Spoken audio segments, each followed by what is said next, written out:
Why does one gravitate towards negativity first?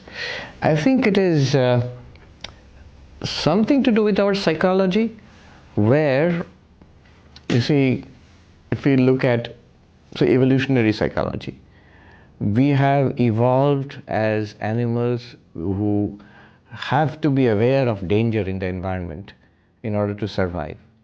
And so, anything that can be a source of trouble in the environment, or say a small problem in the body, or say some issue in our relationships, in our finances, wherever, the source of problem or trouble or negativity, that usually catches our attention first because it's a source of threat. Um, Maybe that the evolutionary psychologist will give you that answer. But from a yogic perspective, it depends on how we have structured our mind or conditioned our mind. There is a mind which is conditioned to accept the positive and reject the negative.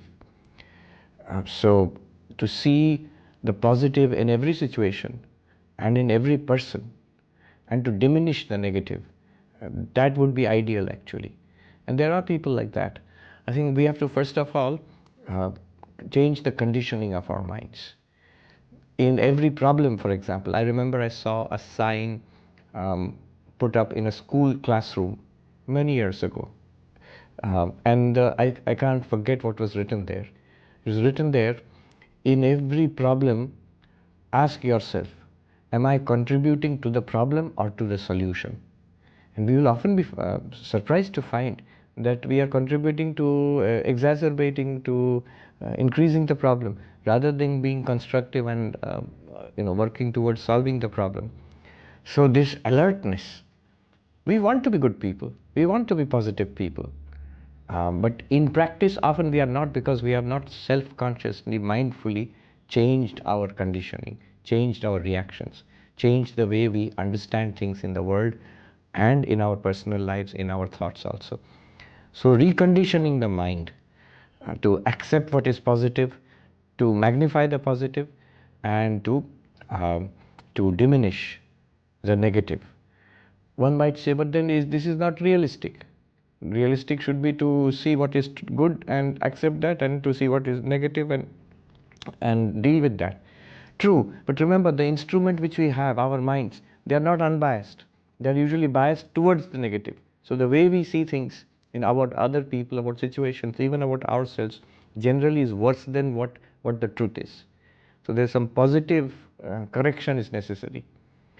That's in spiritual teachers will always say this. Ma Sharada said it, her last or final advice, that always see the fault of yourself, do not see the faults of others. Now one might say, but others also have faults. But what she's saying is quite deep on a psychological level, philosophical level, and spiritual level also. On a psychological level, our tendency is to see the faults of others. So consciously we must correct that tendency. Our tendency is sometimes to make excuses for ourselves and give no excuse for others. So we must positively, consciously change that attitude, and forgive the faults of others and be more strict on ourselves. Then that will be closer to reality actually. So psychologically, it's a very sound advice.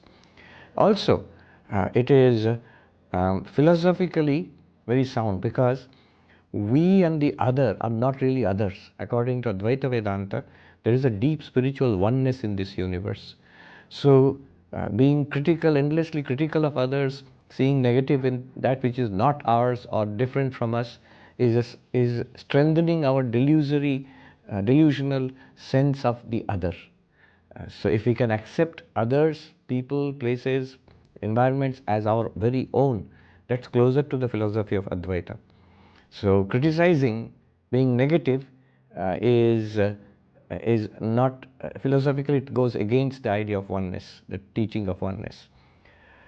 And spiritually, of course, it has a great effect on our minds, on our spiritual practices. The more we are critical of others, the more we fill our minds with negativity and dislike.